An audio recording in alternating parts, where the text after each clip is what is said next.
On this episode of Mahimski and Juiceboy Brindley, the Colorado Avalanche face a Panther. Avs win over the Florida Panthers 6-2. It's pretty crazy that the Avs just have superheroes knocking around at the bottom of their lineup. In Gavin Brindley's case, this game was a return from injury, and there's always some concern with a rookie and a guy who had been playing well and looking good that he was going to come back and the magic wasn't going to be there. That was not the case. Brindley was absolutely the same guy he was before the injury, and he looks like he's going to be a key piece for the Avalanche going forward somehow. As a guy who had played 0 NHL games before this season, it's a crazy find from the Avs. This game started off quick, as so many have for the Avalanche. This marks the 8th game this season that the Avs score in the first 2 minutes, which means over 25% of their games this season, the Avs have scored in the first 2 minutes. This one comes pretty easy. MacKinnon never going to have great defensive acumen, but deep in his own zone, he collects a puck and gets it out crisply up the middle of the ice. A little bit risky, sure, but it's well executed, and the Avs are able to get out of their zone because of it. Leckie feeds off to Necas. Necas takes his time through the neutral zone and finds MacKinnon. Pretty normal stuff here for an Avs breakout, even if it is maybe slowed down a little bit. Necas opts to pull up here, and instead of trying a crazy nuts play to get this to Leckie or something, he just finds the open late man coming in, as Florida has maybe overcommitted a little bit with 4 deep. That gets across to Malinski, and Malinski simply is him. You could make a legitimate case that Sam Malinski has been the Avs' second best defenseman this year. And yes, that goal is absolutely a softie from Tarasov, but the way you get soft goals is by shooting the puck and creating opportunities for yourself. Sometimes the puck goes in. Malinski has been a wildly effective player for the Avalanche. Yes, obviously on the offensive side of the puck, he's been great this year, already setting career high numbers and on pace to have a very solid year. He's in the top 30 in the NHL in scoring when it comes to defensemen. That's really good. But on the defensive side too, he's never going to be an elite defender, but he's been solid there against the competition he's been asked to play against. No, Malinski would not translate to an actual proper top pairing defender, but he's in the perfect role to succeed and excel and be a key piece for the Colorado Avalanche. Colorado absolutely takes it to the Panthers early. They're out shooting them 10-1 less than 7 minutes into the game. And on Florida's second shot of the game, it's tied. A really weird situation occurs with the Avs defense here. Malinski and Girard are out together, who are both people that can play the left the way the Avs have been using Malinski this year, but Malinski is a righty, and he goes to change as this puck dumps off. Landy's not able to get this puck super deep, so the change is going to be attacked immediately by Florida, and it's Devon Toews that comes on.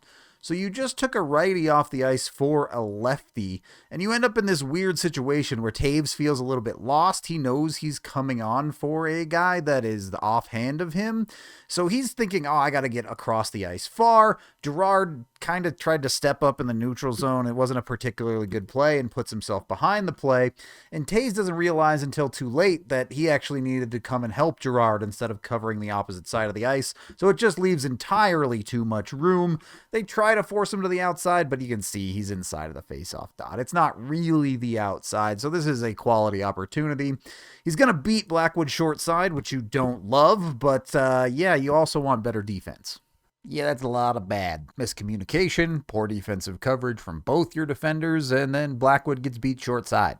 Do all of it better. Here's the thing, you don't love that goal, but the Avs' first period remained really good. Yeah, mistakes happen. Sometimes they even cost you, but when you have the answers, they don't hurt as much. The Avs outshoot Florida 20-12 in the first period, and all of those shots come at 5-on-5 for the Avs, and they do eventually break through again late in the first. Last game, Brock Nelson got scammed for winning a face-off. A puck ended up in the back of his own net. This time he's going to win a face-off and get rewarded for it. One, great job by Nichushkin to get on his horse to get to that puck and keep the Avs in possession. Insane what this caused defensively for Florida. What in God's name is that? That coverage is ridiculously bad. Leaves tons of room. Makar has all the space in the world to work with. He gives him a shimmy. He gives him a shake. He eventually finds a shooting lane as the Avs crash the net themselves. The initial shot, not all that scary, but because it's never seen and hits some stuff in front, drops at the top of the crease, and Brock Nelson is the man to find it. He gets a couple of whacks at it, and it goes in. Even a man as old as Brock Nelson knows when you win the faceoff, you go to the front of the net. Nelson rewarded for being in the right spot at the right time. And he's a bit of a gangly guy, too. He's got that long reach to poke pucks home. Just relentless from Colorado in this game. And yes, I know Florida's on a back-to-back. I know they're injured. I know it's altitude. I know there's all of these things stacked up against Florida here. And yeah, the Avs are supposed to win this game. And they do. Handily. You can't ask for more than that. The Avs had to work for it in the first period to have a lead at intermission. They come out in the second period and they keep dominating, and they get rewarded much more in the second. Look, I know Victor Olofsson isn't scoring goals and he's not even going to get a point on this play, but you got to put a little respect on his name here. Burns backhand is across to Manson, who backhands it up the wall. This is not a very good clear from a pairing that you're unfortunately a little bit used to that from, but a great play by Olofsson means that they still get this puck out. He takes the hit to make the play and gets it through his man that allows Colton to get to it, and they ultimately get to safety. As you go back to your D pairing, Burns activates because of the chaos that was created by Colton and Olofsson, and Gavin Brindley is the man up the ice with him. Burns ultimately decides to pull the trigger on the shot here, and it just fools Tarasov enough. Wow, that's a really bright frame. We go a couple frames further. Fools him, gives enough of a rebound. You're not going to beat him clean there, but with Brindley's speed, he's ahead of everyone, stays ahead of everyone, and this is not a complicated one for Gavin in his return from injury. When things are going well for the Avs, defensive activations pay off. Not a very difficult goal for Gavin Brindley, but a guy who gets rewarded, who works hard every single second he's on the ice. Gavin Brindley is maybe not even in the top 10 of best players on the Avs. He might even not be in the top 15. He's pretty exciting, but certainly not the most exciting player or most electrifying when you look at guys like MacKinnon and Makar. But he might be the most fun player on the ice, at least for me, when you get to watch the Colorado Avalanche. He's always getting involved. He's always creating. He's got enough skill that it's fun to watch. He's got enough motor that it's always a joy. I don't even know what I'm saying here. It's awesome to have him back. Gavin Brindley is so fun, and it's a pickup on a cap dump that somehow the Avs pulled off. This move is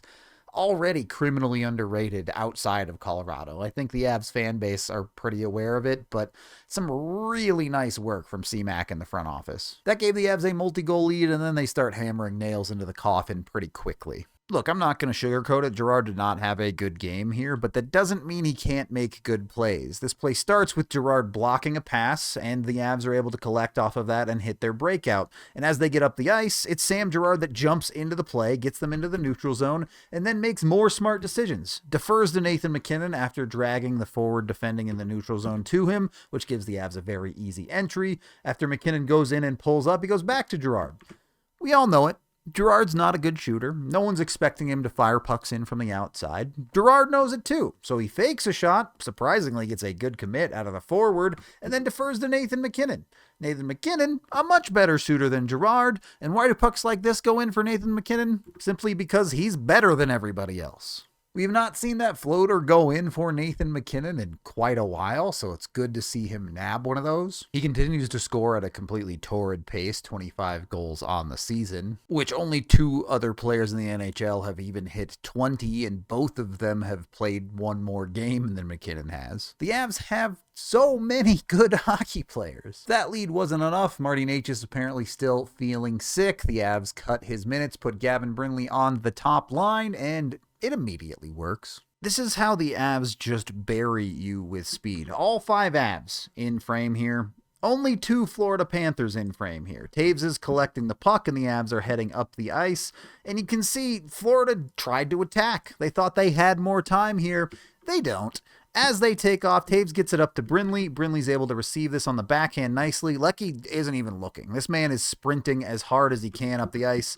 And admittedly, what is this decision to pinch after 2 other players pinch? Florida doing some dumb stuff, but you have to be able to take advantage of it. Brindley, under pressure, is going to flip sauce this thing into the neutral zone. And Leckie, whoa, that's not a zoom in I wanted. Leckie stutter steps a little bit. It's not a perfectly in stride pass if you're asking for perfection, but this lands on Leckie's tape flat, and it's a clean breakaway for him to finish. This just confirms my theory that the Avs shootout and penalty shots don't make any sense. Lehkonen scores on that breakaway in real play, only to be followed up later in this period with Nathan MacKinnon missing a penalty shot. My bad, that came in the 3rd period. Same difference though. When the Avs are put into an artificially created breakaway situation, they're horrible. On a real breakaway, they're great.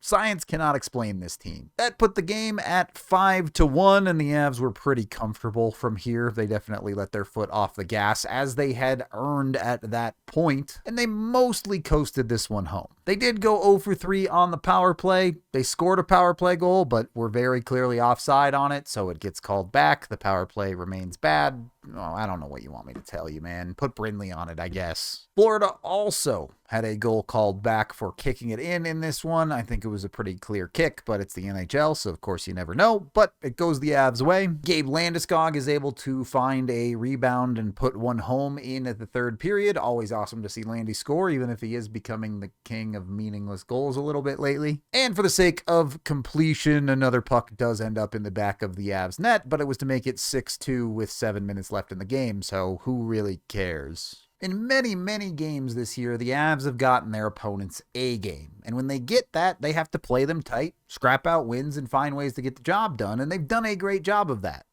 This is what a game looks like when someone doesn't bring their A game against the Avs. They get absolutely smoked. Colorado becomes the first team to 50 points. They pick up 2 more points on Dallas tonight. And everything is in perfect order in the Avsosphere. That is the end of this game video review. Thank you for watching. I am Rudo. And seriously though, Gavin Brindley is really fun.